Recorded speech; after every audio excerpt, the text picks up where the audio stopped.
Muito boa noite.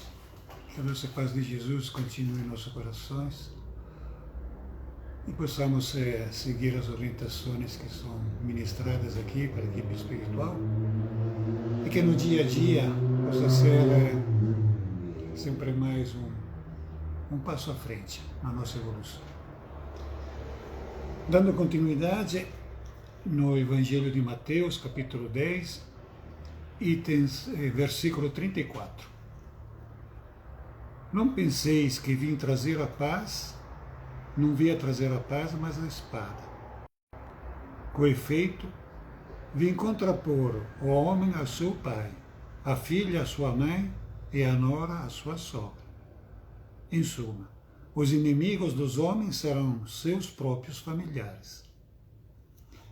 Isso faz parte sempre da preparação, das advertências que Jesus deu para os apóstolos, os 12. Então nós podemos pensar, se até os apóstolos, que significa enviados por Jesus, tinha que enfrentar isso, imagina nós também, né, nós teremos que ver o outro lado, porque muitas vezes pecamos justamente de orgulho, né? Pensamos que nós somos perseguidos. Mas e se nós fôssemos aquele que persegue os outros? Será que nós estamos favorecendo, ao contrário, quem é enviado por Jesus na nossa família, no nosso ambiente, tanto de trabalho como de lazer? Será que nós conseguimos enxergar assim, com um julgamento parcial, quer dizer, imparcial? Quer dizer, nós conseguimos enxergar os outros positivamente? Ou sempre pensamos que as atitudes dos outros, que muitas vezes contrariam as nossas, são negativas? E se por acaso eles tivessem razão? Se por acaso Deus colocou isso no nosso caminho para nós evoluirmos, para nós melhorar? Também tem isso, né, para se pensar. De alguma forma, são sempre provações, tanto para um como para o outro, tanto numa situação quanto na outra.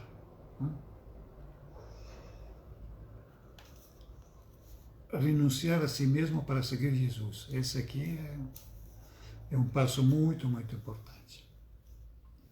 Aquele que ama o pai ou a mãe mais do que a mim não é digno de mim. E aquele que ama filho ou filha mais do que a mim não é digno de mim. Aquele que não toma a sua cruz e não me segue não é digno de mim. Aquele que acha sua vida a perderá. Quem perde sua vida por causa de mim, a achará. Aqui é um pouco diferente, porque muitas vezes fala quem ganhará a sua vida, a perderá. Não? Aqui fala quem acha a sua vida. E, bom, esse está se coligando o que acabamos de falar.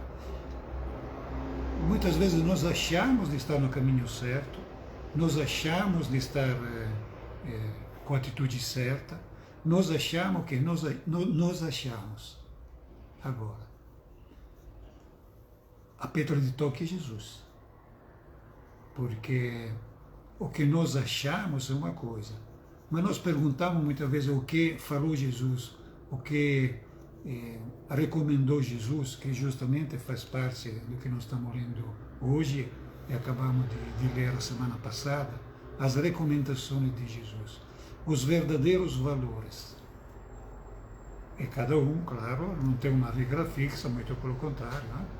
Como estávamos dizendo, nós podemos estar tanto numa atitude positiva quanto negativa.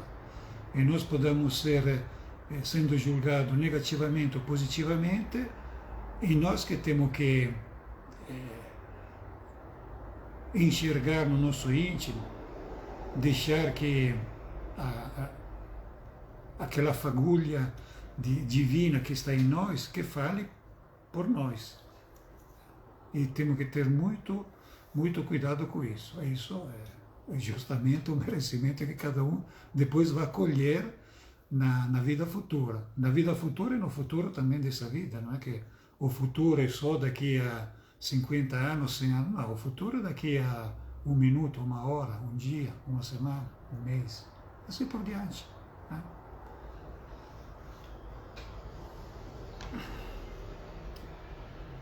E justamente Jesus fala que achará a vida. O que entende Jesus com vida? Será que daqui a um mês, ou um ano, 10 anos, na próxima encarnação, a gente é espírito puro, a gente já resolveu tudo, a gente é santo, como se fala em muitas religiões, né? E será que os santos também não têm as atribulações deles? Porque nós acabamos de falar, o que Jesus prometeu, profetizou para os 12, é sangue e lágrimas, até na família. Quando muitas vezes nós, na maioria dos casos, nós achamos sempre que a família nem me merece, porque a família... Então muitas vezes nós fugimos até da nossa família, porque achamos que na família somos incompreendidos. Sim, nos perguntar por qual motivo. Aí Jesus aqui fala, se for por causa do meu motivo, aí está tudo certo. Isso é a consciência tranquila. Ter feito o próprio dever, que é o dever que nós devemos a Deus. Né? Não, é mais que perante a sociedade ou perante até a família.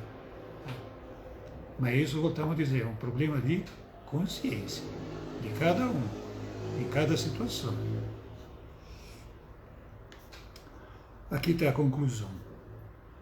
Quem vos recebe, a mim me recebe. E quem me recebe, recebe o que me enviou.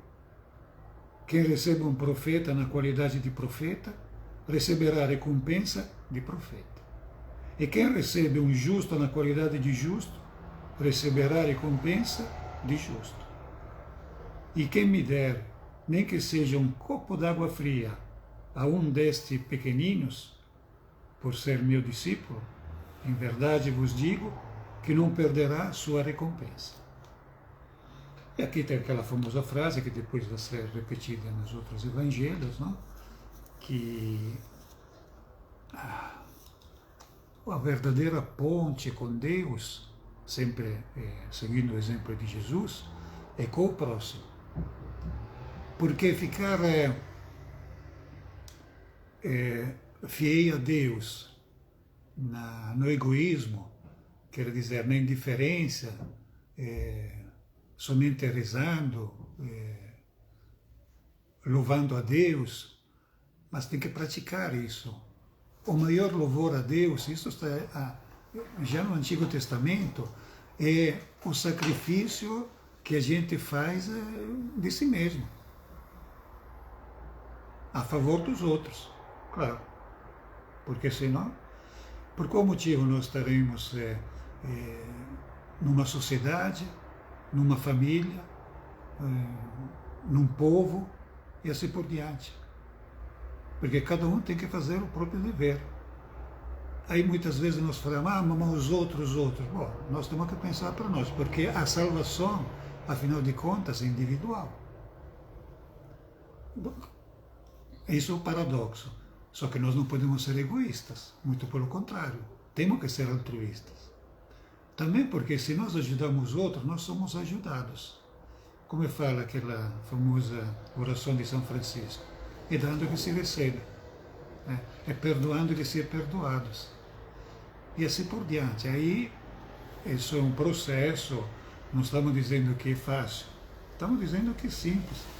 Jesus era a simplicidade, Jesus veio aqui para simplificar e exemplificar o que são coisas que, como podemos dizer, todo mundo já sabia, ou quanto menos, muitos sabiam, já tinham falado tudo. A grande diferença de Jesus não é o que ele falou, que também é importante, mas o mais importante é o que ele praticou, o que ele exemplificou. Aí tem aquela famosa aquele famoso raciocínio que diz, mas aquele era Jesus, eu não sou Jesus. Tudo bem. Mas se ele era Jesus, e Jesus falou de fazer alguma coisa que nós podemos fazer, por que nós estamos com a dúvida se podemos ou não podemos? Então estamos desacreditando em Jesus. Então estamos desacreditando em Deus também. Né? Isso é uma coisa para se pensar. Voltamos a dizer, é sempre um problema de consciência. Né? No caso, o julgamento que podemos e devemos fazer, o julgamento para nós mesmos. Algumas vezes Jesus falou que o homem sabe quando cessará bom tempo ou mau tempo dos sinais dos tempos, não? Pensando no pôr do sol, não? E no ar no vento se está ficando mais frio, não? Mais quente. E também fala, isso aqui é uma coisa que a gente sente, e cada um a sua, como dizer, a sua percepção daquele momento. Né? Porque tem momentos de lutar, né, contra a injustiça, e tem o momento de se pacificar, de deixar que as justiças aconteçam, sempre confiando em Deus. Bom, agora nós temos, para começar, o capítulo 11, sempre do Mateus, que fala sobre os mistérios do reino do céu. Quando Jesus acabou de dar instruções aos seus 12 discípulos, partiu dali para ensinar e pregar nas cidades deles. João, ouvindo falar na prisão a respeito das obras do Cristo, enviou-lhe alguns dos seus discípulos para lhe perguntar: És tu aquele que há de vir ou devemos esperar outro? Jesus respondeu-lhes: Ide contar a João o que ouvis e vedes. Os cegos recuperam a vista, os coxos andam, os leprosos são purificados, e os surdos ouvem. Os mortos ressuscitam, e os pobres são evangelizados. E bem-aventurado aquele que não se escandalizar por causa minha. Então vejamos bem, é sempre uma questão de sentir, de consciência, de percepção que cada um tem. Até João Batista, que já tinha batizado Jesus, e ele já conheceu Jesus, segundo os relatos do Novo Testamento, quando estava na barriga da mãe dele. Entretanto, ele ficou com a dúvida: será que é? Será que não é? Essa aqui é uma coisa muito importante, porque nós muitas vezes temos dúvidas, mas a dúvida é sadia, a dúvida é natural, e precisa ter essa dúvida, porque senão cairíamos naquele achismo. Nós achamos e acabou. Não fazemos mais pergunta, é assim mesmo, e vamos para frente. Não, precisa ter a dúvida e, logicamente, superar essa dúvida e se conectar com o plano divino, com Deus, com Jesus, para ter a resposta daquela dúvida. E vai ter a resposta, com certeza. Aí temos que ter fé. Se não temos a resposta hoje, vamos ter amanhã. Vamos continuando, questionando e praticando o que nós achamos, e vamos ver também os resultados. Aí Jesus justamente responde assim, não fala sim ou não, fala aos seguidores de João: olha, ide a falar para ele o que está acontecendo, porque ele estava na cadeia, ele estava aprisionado, não, do Herodes. E justamente eles devem ter relatado isso. Agora, nós não sabemos se depois João Batista, na realidade, acreditou ou não acreditou. Isso também pouco importa para nós, porque o que é importante é que nós achamos disso. Isso é ensinamento, que depois a resposta João Batista deu para si mesmo. E os seguidores de João Batista também deram essa resposta. Seguiram Jesus, deixaram de seguir Jesus? Nos evangelhos não está relatado. Muito provavelmente, os seguidores de João Batista seguiram os ensinamentos de Jesus, porque eram amplificados a respeito à pregação de João Batista, que era, vamos sempre nos lembrar, o precursor. Ele estava preparando o terreno. O terreno que era? Os seguidores dele. Então, nesse sentido, vamos ter coragem com isso. Ao partirem eles, começou Jesus a falar a respeito de João às multidões, dizendo o seguinte: que foste ver no deserto? Um caniço agitado pelo vento? Mas que foste ver? Um homem vestido de roupas finas? Mas os que vestem roupas finas vivem nos palácios dos reis. Então que fostes ver? Um profeta? Eu vos afirmo que sim, e mais do que um profeta. E dele que está escrito: eis que envio o meu mensageiro à tua frente. Ele preparará o teu caminho diante de ti. Em verdade vos digo que entre os nascidos de mulher não surgiu nenhum maior que João Batista. E, no entanto, o menor no reino dos céus é maior do que ele. Desde os dias de João Batista até agora, o reino dos céus sofre violência, e violentos se apoderaram dele. Porque todos os profetas, bem como a lei, profetizaram até João. E se quiser de dar crédito, ele é o Elias que deve vir. Quem tem ouvido, ouça. Bom, para nós espíritas, isso aqui é um dos passos que fala sobre a reencarnação, com certeza absoluta, porque aqui Jesus ele está comentando o Antigo Testamento, que onde estava profetizado que Elias iria voltar para preparar o caminho ao Messias. E ele falou que João Batista é o Elias. Mas como é que fisicamente era diferente, então significa que João Batista e Elias eram o mesmo Espírito. Isso é uma das questões, não, que podem ser colocadas. Mas o fator mais importante é que no Antigo Testamento já estava profetizado isso, estava se cumprindo as profecias, estava tudo muito, como dizer, muito claro. Então, quem não queria ver, escutar, porque estava em má fé, não tinha jeito.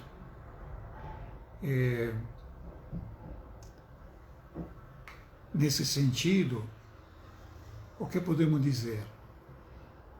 Que cada um de nós, sempre mais, tem que ver coisa muito importante. Então, o Antigo Testamento, aquele famoso Taná dos judeus, ele é a base do cristianismo. E Jesus, ele, como dizer, não veio a destruir a lei, não veio a renegar o Antigo Testamento. Ele veio a cumprir essa lei, a dar o exemplo e atualizar, como dizer, e aprimorar isso, sem dúvida. Não ficou escravo do Antigo Testamento, veja bem. Mas muito pelo contrário.